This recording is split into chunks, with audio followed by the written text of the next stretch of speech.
qual que é o livro mais fácil da Bíblia de ser encontrado? Gênesis. Esse é o livro da criação, Bereshit. Portanto, quando alguém falar para você novamente, abra sua Bíblia no livro de Bereshit, você abra no livro da criação, o livro do Gênesis. Amém? Gênesis capítulo de número 12, versículo de número 1.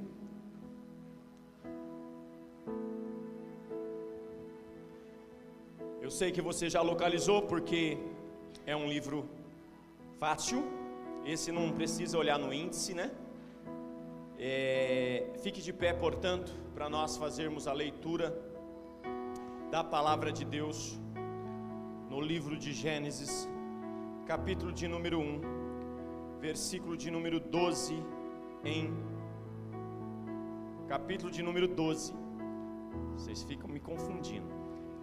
Capítulo de número 12, versículo de número 1, diz assim: Então o Senhor disse a Abrão: Sai da sua terra, do meio dos seus parentes e da casa de seu pai, e vai para a terra que eu lhe mostrarei.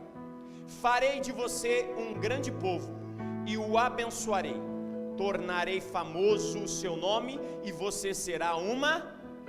Abençoarei os que o abençoarem, e amaldiçoarei os que o amaldiçoarem. E por meio de você, todos os povos da terra serão. Todos os povos da terra serão abençoados. Sente aplaudindo ao Senhor, exaltando o nome dEle com as suas palmas. A melhor salva de palmas a Ele, a honra, a Ele a glória, a Ele o louvor, a exaltação. Ele é digno de toda a adoração para todo sempre. Nós vamos meditar hoje sobre o seguinte tema: abençoando as próximas gerações. Abençoando as próximas gerações. Nós vemos aqui que o Senhor Deus fez uma promessa, que por meio da vida de Abraão, todos os povos da terra foram abençoados, por causa de um homem que decidiu crer, por causa de um homem que decidiu obedecer a voz de Deus, quando Deus falou com ele e disse para ele fazer algo que só parece simples e fácil, mas não foi. Mas mesmo assim, ele decidiu obedecer, ele decidiu crer naquilo que Deus disse para ele fazer, e fez, e por isso ele foi um instrumento de Deus para abençoar as nações de sobre a terra, porque a promessa de Deus é: abençoarei os que o abençoarem, e amaldiçoarei os que o amaldiçoarem, e por meio de você, todos os povos da terra serão abençoados. O Brasil é abençoado por meio da bênção do nosso pai Abraão. Israel é abençoado por meio da bênção que Deus prometeu a um homem chamado Abraão. Os Estados Unidos da América é abençoado por meio da promessa de Deus a um homem chamado Abraão. Veja o quanto um homem determinado, veja o quanto um homem que tem obediência e fé pode fazer e pode mover a mão de Deus. Eu trago comigo uma frase que muito me inspira, eu sempre cito ela. Essa frase é de Martin Luther King Jr.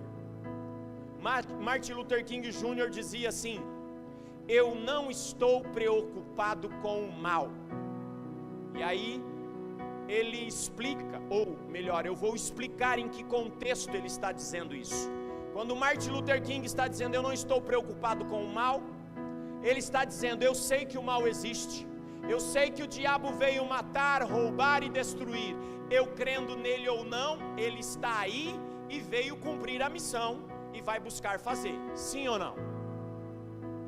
Então, se alguém falar para você, o diabo quer te matar, dá risada dessa pessoa com muito amor por ela e fala: novidade. Jesus já disse que o diabo veio para matar. O diabo quer te roubar. Dá risada com muito amor da cara dela e fala: novidade, porque o diabo veio para roubar. O diabo está querendo destruir a sua família. Dá risada de novo com muito amor da cara dela e fala para ela: você chegou atrasado. Por quê? Porque Jesus já me avisou que ele veio destruir. Porém Jesus disse: mas eu vim para que tenham vida e vida em quem você vai crer? Nessa situação que Satanás quer te colocar para baixo, dizendo: eu estou tentando te matar. E aí você anda dia após dia com medo. O diabo quer me matar, o diabo quer me matar, o diabo quer me matar. Eu estou tentando te roubar. O diabo quer me roubar, o diabo quer me roubar. Ou você vai crer que Jesus veio te dar vida? Você vai andar os seus dias crendo que Jesus tem vida abundante para você, sim ou não?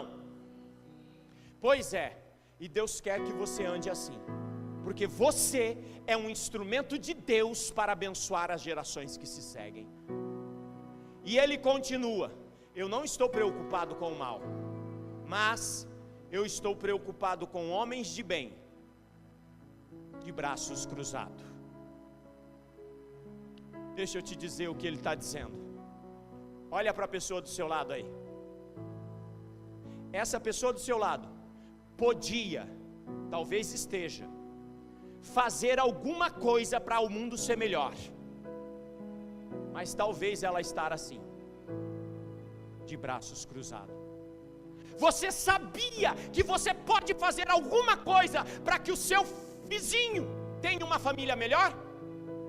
Você sabia que você pode fazer alguma coisa para que a nossa educação do nosso país possa ser melhor? Você sabia que você pode fazer alguma coisa na área social para abençoar famílias, para que alguma coisa seja melhor? Você sabia que você pode fazer alguma coisa de boa para jovens, para crianças, para adolescentes, para que alguma coisa melhore? Você sabia? Sim ou não? A pergunta é: você está de braços cruzados ou você está trabalhando? Porque para que alguma coisa melhore, nós cantamos muito tempo uma canção aqui na década dos anos 2000, em média 2005 talvez, que dizia assim: a começar em mim quebra corações. Diga para o Senhor essa noite: a começar em mim, usa a minha vida para que alguma coisa seja feita, para que haja melhora. Sabe quando as coisas mudam, querido? Quando eu e você se envolvem para que haja mudança. É assim ou não é? Sim ou não? Deus tem planos de bênção e de maldição. Ele diz: eu coloco diante de vós o caminho de bênção e maldição, caminho de vida e de morte. Ele diz para nós escolhermos, e ele dá a opção: opção A, morte; opção A, vida; opção B, morte. Ei, ó Deus falando: escolhe a opção A, porque eu quero que você viva. Deus dá duas opções e te indica a opção que você deve seguir. Deus quer usar a sua vida para mudar a vida de pessoas. Amém ou não? Mas qual tem sido a sua opção? Olha para a pessoa do seu lado e fala para ela: e aí? Você é dos que arregaça a manga e fala: vamos para cima? Ou você é dos que cruza o braço e fica olhando, vendo a banda passar? Tem um ditado que diz que como é que é? Quem sabe não espera acontecer, não espera a hora, faz acontecer. Quem sabe faz a hora, não espera acontecer. Sabe qual é o problema de muitos de nós, querido? estamos de braços cruzados, esperando acontecer. O que é que vai acontecer? O que é que você pode fazer para que alguma coisa melhore? Primeira situação desse texto que lemos, Deus chama Abraão. Diga para mim, comigo, o chamado de Deus. Diga assim: Deus tem um chamado para a minha vida. Diga assim: Deus tem um propósito através da minha vida. Ei, você não é fruto do acaso.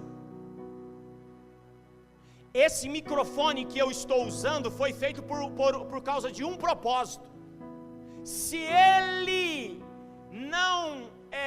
não atingir o propósito pelo qual ele foi criado, para que ele serve? Sabe por quê? A vida de muita gente é um vazio, porque é um microfone que não funciona.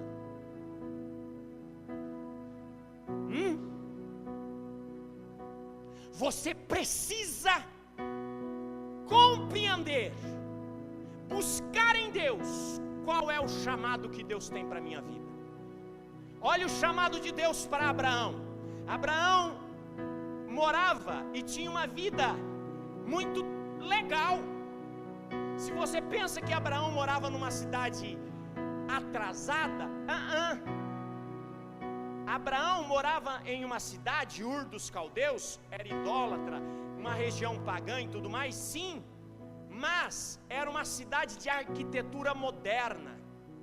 Historiadores dizem que essa cidade tinha casas de 2 andares, revestida de gesso, com um centro econômico aquecido e abastado, com grande capacidade científica e com muita inteligência, uma cidade à frente das outras cidades do seu tempo. E Deus chegou para esse homem, que mora em uma cidade legal, uma grande metrópole daqueles dias, e diz para ele: sai da sua, vamos lá, sai da sua terra, do meio dos seus parentes, da casa do seu. É fácil esse negócio? Sai da sua terra, do meio dos seus e da casa do seu. Agora pergunta para mim: para onde? Melhora isso. Para onde? Foi a pergunta de Abraão para Deus. Sabe qual que é a resposta de Deus para Abraão? Para uma terra que eu... Irmão, já saí da sua terra, do meio dos parentes e da casa do pai é difícil, sim ou não? E ir para uma terra que você não sabe qual é fácil esse negócio? Sai do meio da sua terra, do meio dos seus parentes, da casa dos seus pais. Sabe o que Deus está dizendo para mim e para você essa noite? Quem tem chamado precisa abrir mão de coisas. Olha para a pessoa do seu lado aí, acorda ela e diga para ela do que é que você está abrindo mão. Deus vai requerer. Eu preciso que você saia dessa noite hoje aqui, não sei, com alguma coisa na veia, porque o que Deus mexeu comigo essa semana por causa dessa mensagem, você não tem noção. Deus vai requerer de você alguma coisa. Você vai obedecer o chamado? Abre mão. Amém ou não? Abre mão. Ah, pastor, meu querido, se você quer ser um homem de Deus, olhe para mim. Se você quer ser uma mulher de Deus, Deus vai requerer que você abra mão de algumas coisas. Agora, crente meio barro e meio tijolo é aquele que fica em cima da corda. Vai e não vai, vai e não vai. Ora é tijolo, aleluia, aleluia. Ora é barro, ai só Jesus. Ora tá firme, vamos pastor, vamos, semana que vem.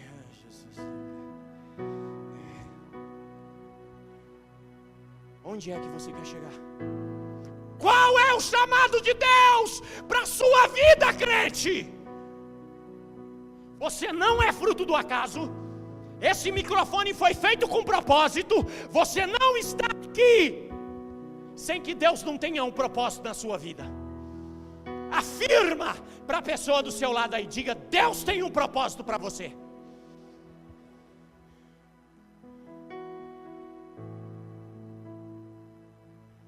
Mas Deus não me chamou, pastor. Mateus 11, 28. Vinde a quem? Mateus 11, 28. Vinde a quem? Entendeu sim ou não? Vinde a mim todos. Afirma para a pessoa de novo: você tem um chamado. Olha bem para mim aqui, se ela não falou para você, olha aqui para mim. Ei! Deus tem um chamado para você. Ei, homem! Ei, mulher! Deus tem um chamado para a sua vida. A questão é: você está diferente de Abraão, segurando algumas coisas que Deus disse: abra mão. Porque o chamado requer escolha. Você vai querer continuar sendo esse crente borocochô?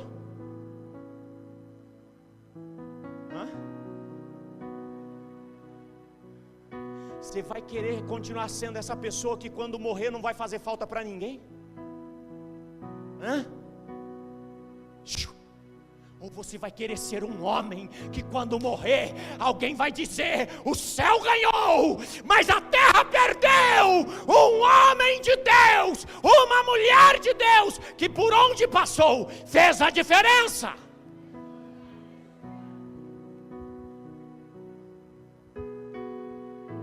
Deus tem um chamado para a sua vida, mas Deus chama. E depois do chamado, 2, Deus coloca em uma escola para treinar. Primeiro Ele chama, e olha, o chamado é: sai do meio, abandona a sua terra, abandona os seus parentes, abandona a casa do seu pai. Preste bem atenção. Deus está dizendo para Abraão: Abraão, você tem que abrir mão de valores que você vivia. Eu vou te ensinar valores novos.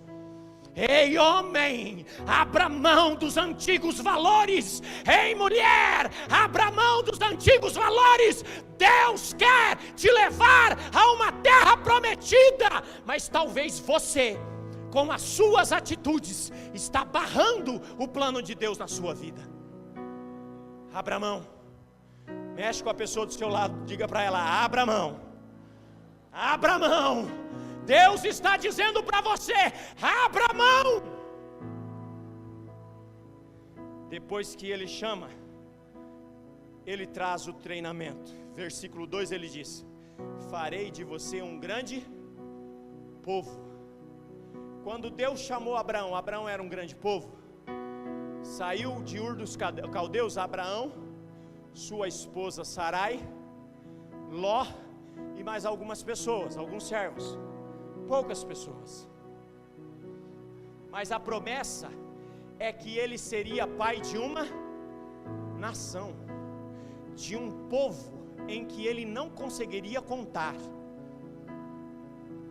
Se Abraão olhasse para aquele momento,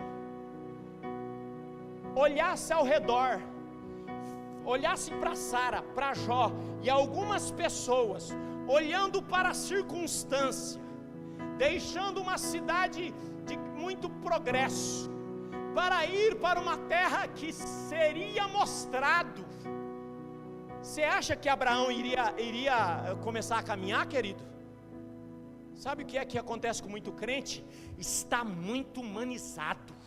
é muito humano, é muito carnal, não consegue entender que Deus está mexendo, que Deus está trabalhando, que Deus está dizendo: larga a mão disso, eu tenho um plano muito superior, larga a mão. Eu quero te levar a níveis que você não tem noção. A sua mente é pequena, o seu conhecimento é limitado.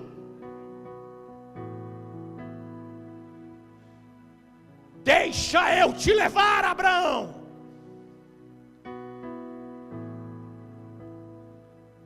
E o treinamento é um negócio legal, viu, irmãos?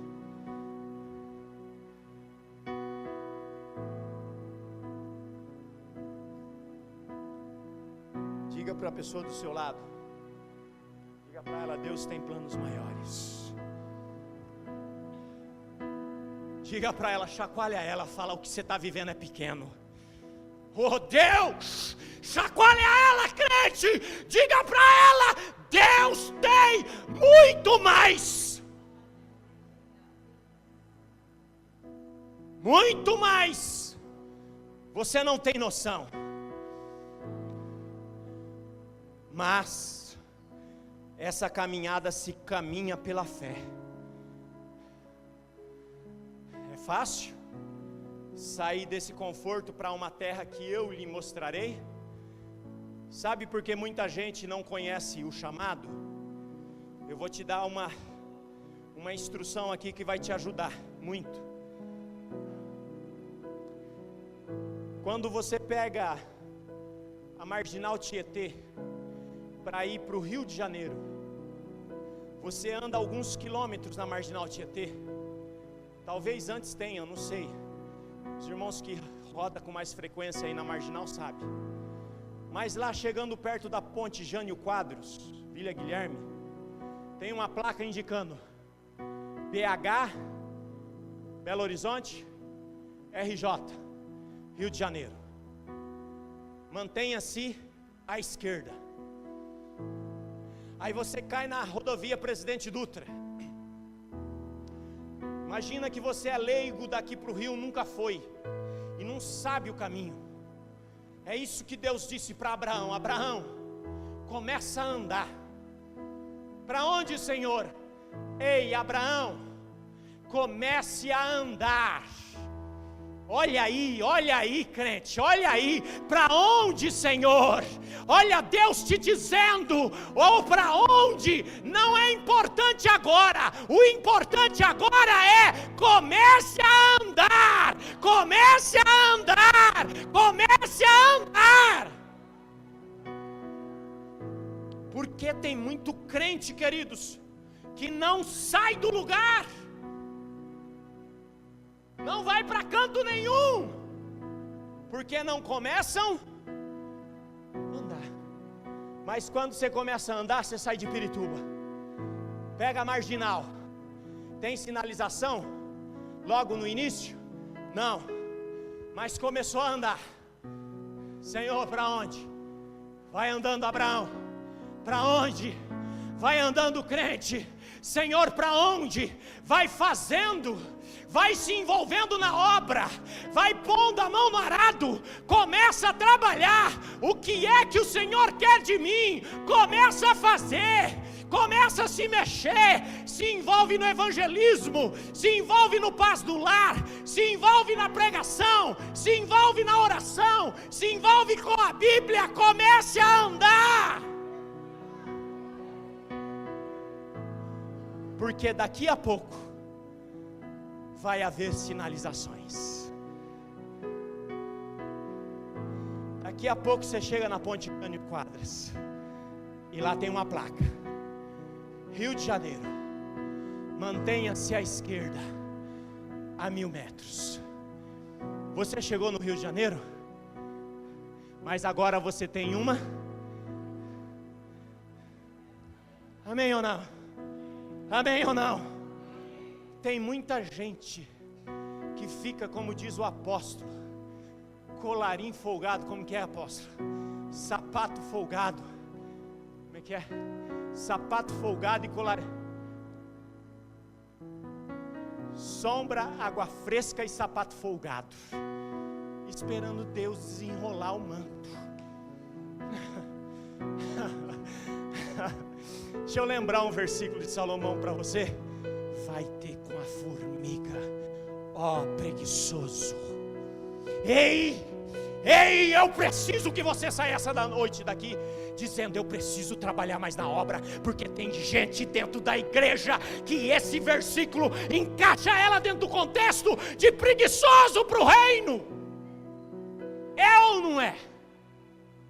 Jesus, será que eu estou pregando heresia aqui? Ô irmãos, se eu e você estivesse fazendo alguma coisa para mudar, tinha mudado muito. Se eu e você estivesse mais envolvido, quantas almas mais teriam sido salvas, quantas famílias mais teriam sido alcançadas, quantos grupos familiares mais teriam sido abertos, quantos paz no lar mais teriam sido feitos. Se envolva, comece a caminhar, porque à medida que você caminha, Deus te dá sinalizações do chamado que Ele tem para a sua vida. Amém ou não?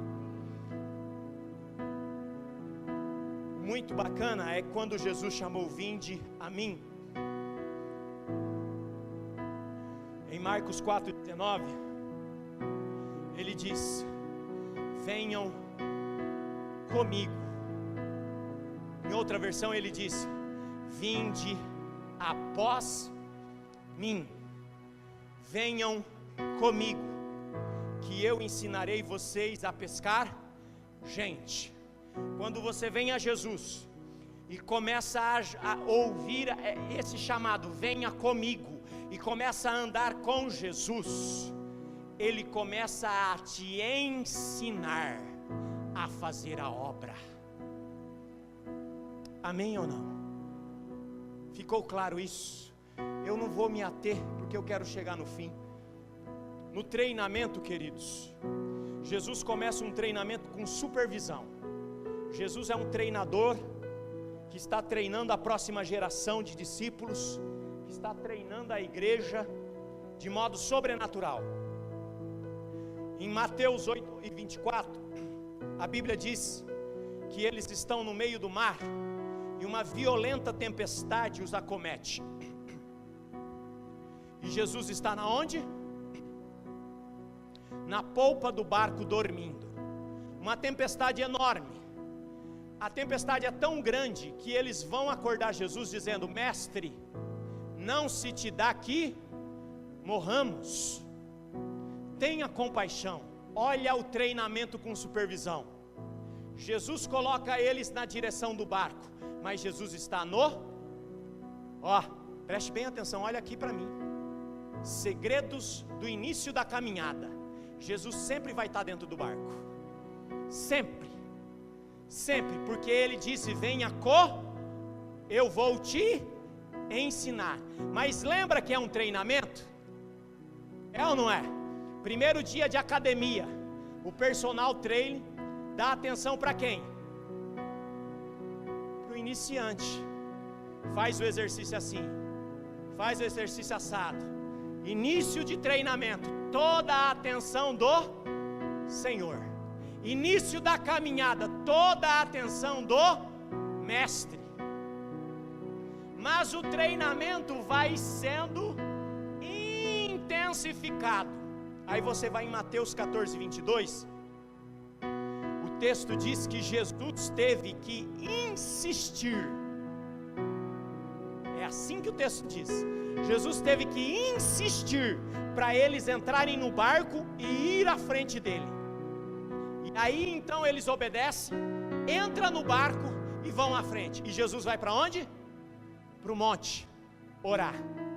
E o que é que acontece no meio do mar de novo? Uma grande tempestade. Aonde é que está Jesus? Você está entendendo? Cadê o Senhor? Ei, eu estou te treinando. eu estou te treinando. Enquanto você está muito grudado a mim, você não vai ser emancipado. Para você ser emancipado, eu preciso começar a cortar algumas mordomias, que é da fase da criança, que é da fase da infância, mas você está crescendo. Agora você pode entrar no barco, vão atravessar o mar. Aí você procura Jesus dentro do barco. Cadê o mestre? Cadê o mestre? Cadê o mestre? Não dá para dizer, não se te dá que morramos. Mas de repente, quem é que vem lá?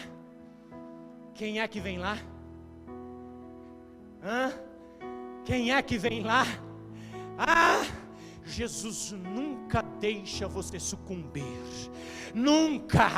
Mas não pense você que Ele não vai te colocar no meio de tempestades e vai te treinar, vai treinar o seu caráter, vai treinar a sua fé, vai treinar a sua obediência. Ele vai te colocar em situações que você vai achar assim: Jesus me abandonou. Mas daí a pouco vem Ele.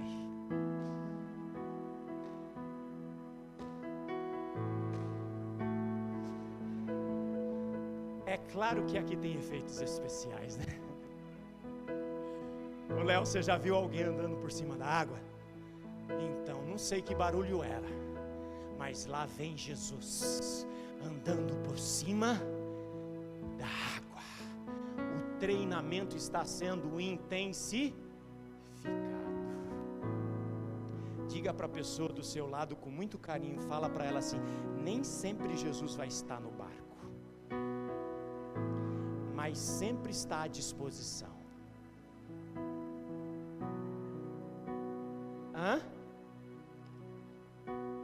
Onde está Jesus? Jesus não está no barco, mas está à disposição. Clame a Ele, que Ele vai te socorrer. O jovem lunático, o texto de Mateus 17:16, olha a fala do pai desse moço: eu trouxe o meu filho para os seus discípulos, a fim de que eles o curassem, mas eles não conseguiram. O pai dessa criança trouxe para os discípulos de Jesus. Onde é que está Jesus? Cadê os leitores da Bíblia aqui? Onde é que está Jesus? No Monte da Transfiguração, com Pedro, Tiago e João. Daqui a pouco Jesus desce e tem um fuzuê. Jesus estava presente? Jesus estava na onde? No monte. Mas quando ouviu a voz de clamor de um pai desesperado, Jesus vem ao... Nem sempre Jesus vai estar com você.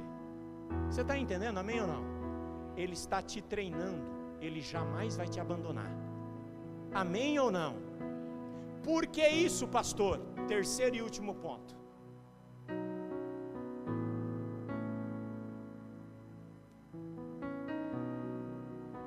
Existe um momento do treinamento que você tem que decidir.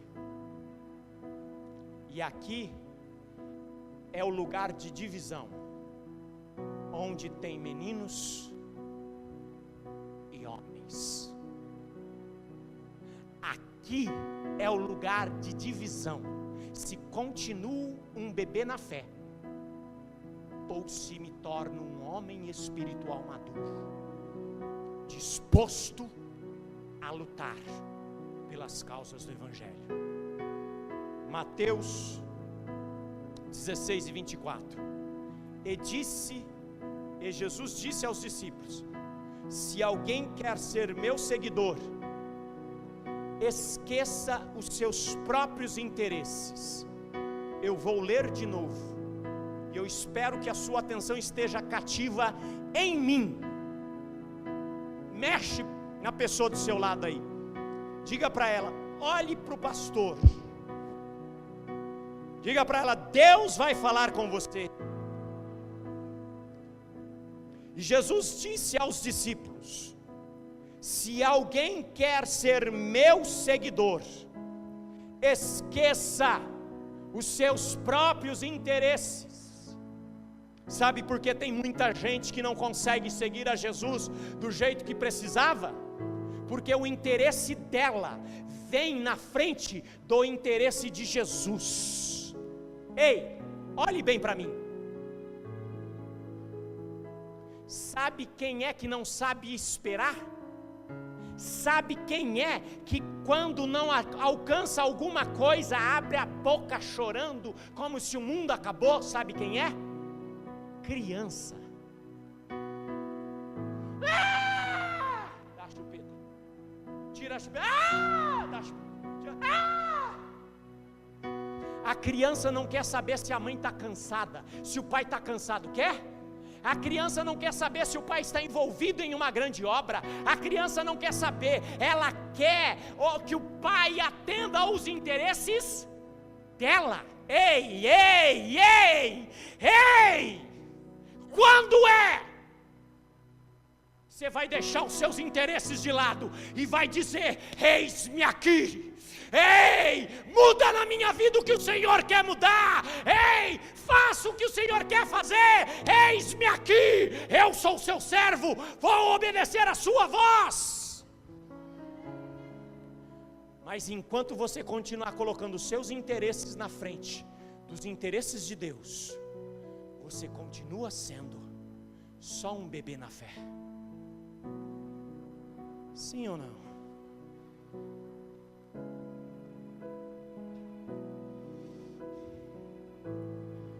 Quem coloca os interesses de Jesus na frente, olha o que ele disse, no mesmo versículo: estejam prontos para morrer, como vou morrer, e me acompanhem. Ai, Deus. Irmãos, tem gente que não consegue abrir mão de um emprego por causa de Jesus. Será que está disposto a morrer por Jesus? Tem gente que não consegue abrir mão de um feriado por Jesus. Será que está disposto a morrer por Jesus? Tem gente que não consegue abrir mão de alguém que está levando ela para o pecado dia após dia. Será que está disposto a morrer por Jesus? Jesus está te dizendo: se você quer me seguir, tem que abrir mão. Amém ou não? É. Porque chega a hora da criança se tornar homem. Chega a hora da emancipação. É ou não é? É aquela hora que o exército te chama para jurar a bandeira.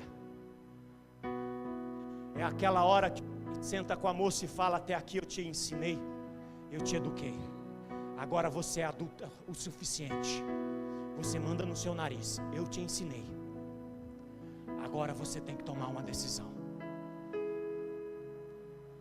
Desse jeito dentro da minha casa não. Será que é Deus falando? Sim ou não? Até quando você vai ficar tosqueando entre dois pensamentos? Até quando vai querer beber leite materno? Já pelo tempo deveria ser mestre.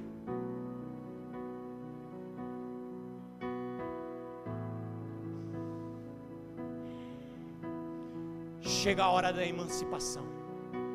E o Senhor disse para Abraão, 12 versículo 3: e por meio de você, todos os povos da terra serão abençoados. Depois do treinamento, Mateus 28:19, Jesus chama os discípulos e disse assim: agora vocês estão prontos, vão pelo mundo inteiro, pregue o meu evangelho a todas as criaturas, quem crer e for batizado será salvo.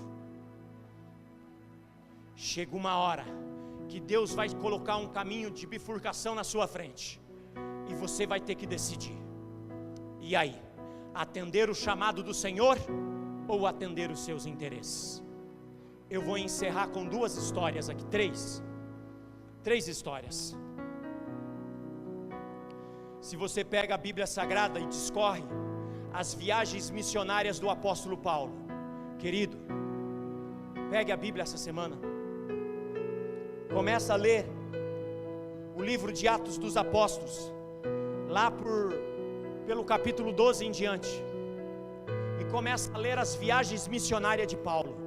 Você se cansa só de ler as viagens dele, quanto mais fazê-las. Isso é coisa de homem, gente emancipada, que chama para o peito e fala: eis-me aqui, pode contar comigo. Eu vou trazer 3 histórias mais recentes.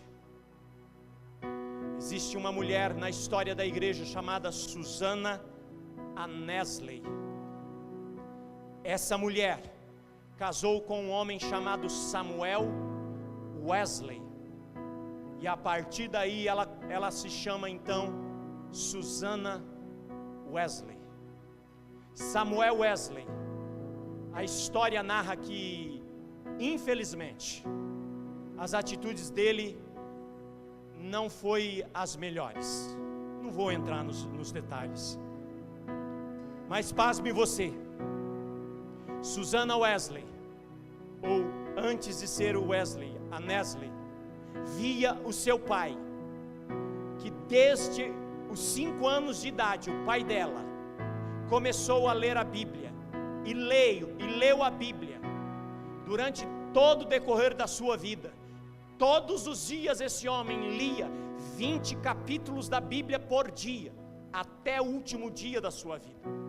E Susana Annesley cresceu vendo este homem de Deus dando um bom testemunho dentro de casa.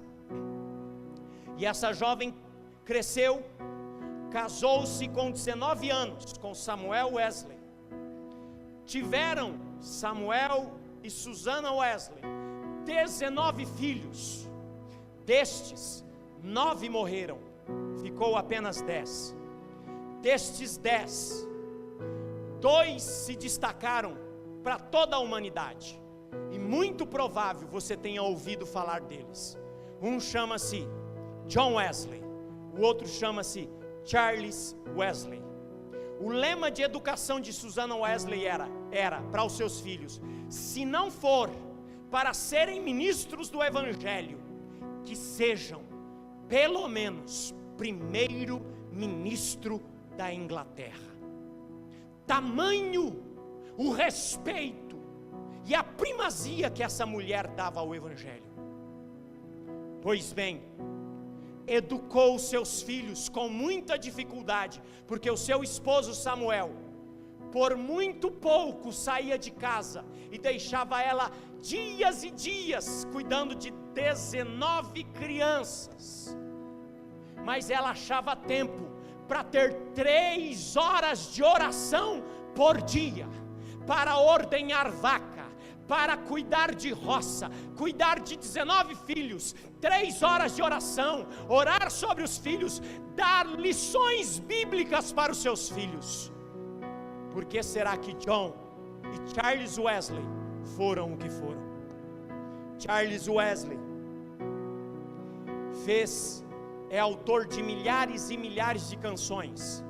Uma delas nós já cantamos aqui: Cristo já ressuscitou, aleluia, sobre a morte triunfou, aleluia, tudo consumado está.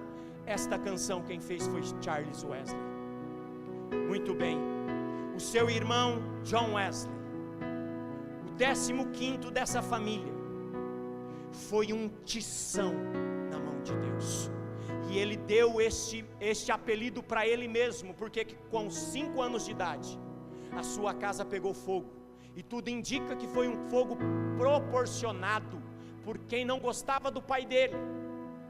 E ele foi tirado do meio do fogo, e aí ele se auto-apelidou, o tição tirado do fogo. Este homem pregou a quase 1 milhão de pessoas. E eu estou falando do século 17. John Wesley nasceu no dia 17 de junho de 1703. Este homem, sozinho, pregou a quase 1 milhão de pessoas, em mais de 42 mil sermões. Andou mais de 400 mil quilômetros a cavalo. Com 70 anos de idade, esse homem de 1,60 m de altura, 58 quilos, pregou a mensagem de salvação a 32 mil pessoas, sem microfone. Um homem que disse para o Senhor a seguinte frase: dai-me 100 homens que nada temam senão o pecado, que nada desejam senão a Deus, e eu abalarei o mundo. Este homem é a inspiração de muitos homens. Dentre esses muitos homens, diz a história que um dia em 1940 um professor universitário levou a sua sala para conhecer o museu da casa de John Wesley na Inglaterra. Andaram por toda a sala e eu vi essa semana um vídeo disso. John Wesley tinha um quarto de guerra, um quarto de oração. Ele acordava todos os dias 4 horas da manhã, 1 hora de oração, preparava um discurso da palavra e saía para pregar. No mínimo 3 vezes por dia John Wesley pregava. Por onde ele passava, ele pregava a palavra de Deus. E esse professor universitário chegou no museu de John Wesley com a sua classe. Olharam todo o museu. John Wesley, no seu quarto de guerra, tinha um objeto para ele ajoelhar em cima, pois era todos os dias orando. E aquele objeto ficou a marca dos joelhos de John Wesley. Acabou a excursão, toda a sala de aula dentro do ônibus para voltar para o seu país de origem.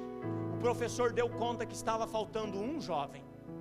O professor voltou lá e encontrou um jovem de joelhos, em cima das marcas do joelho de John Wesley, que estava dizendo: só mais uma vez,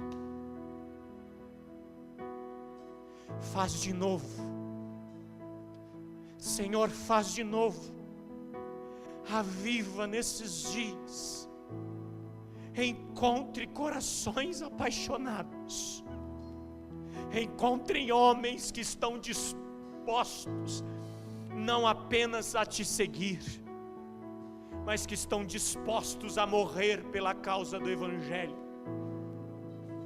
Homens que estão dispostos a abrir mão e renunciar dos seus sonhos para viver os sonhos de Deus. Diz a história que esse professor universitário tocou a mão sobre o ombro de um homem chamado Billy Graham e disse: Billy, deu a hora, vamos. Eu não preciso falar para você quem foi Billy Graham. Se você não sabe, procura um pouquinho na internet. O maior evangelista dos últimos anos, dos últimos tempos, do século 20, é tido como o maior evangelista do século 20, um homem chamado Billy Graham. Onde o evangelho não entrava na antiga União Soviética, na cortina de ferro, Billy Graham entrava, levava o evangelho e multidões se rendiam ao Senhor Jesus. Eu sei que aqui os irmãos mais velhos ouviam, quem ouviu Billy Graham pelo rádio aqui? Os irmãos mais velhos todos ouviram Billy Graham pelo rádio. Andou em mais de 100 nações pregando o evangelho. Sabe por quê, querido? Porque ele queria ser instrumento de Deus para uma geração que se segue. Ele queria deixar o legado de Jesus sobre essa terra. Ele queria ser instrumento de Deus para outras gerações. Deixa eu te dizer e eu vou terminar. Enquanto você continua olhando para o seu próprio umbigo, milhares de almas que poderiam estar sendo alcançadas por você. Pastor, mas eu não sei. Pastor, eu não tenho sinalização nenhuma. Deus está te dizendo: comece a andar, Abraão. Se Abraão olhasse para as circunstâncias do chamado dele, Abraão não iria para canto nenhum, queridos. Comece a andar, coloca a mão no arado, comece a fazer. Ei, crente, Deus não se agrada quem põe a mão no arado e olha para trás. Não faça isso. Deus precisa de você, o Evangelho precisa de você. Eu vou encerrar com o pedido de oração do nosso Senhor. O pedido de oração do nosso Senhor é: rogai ao Senhor da seara, para que envie trabalhadores para a seara, porque a seara é grande, mas os trabalhadores são poucos.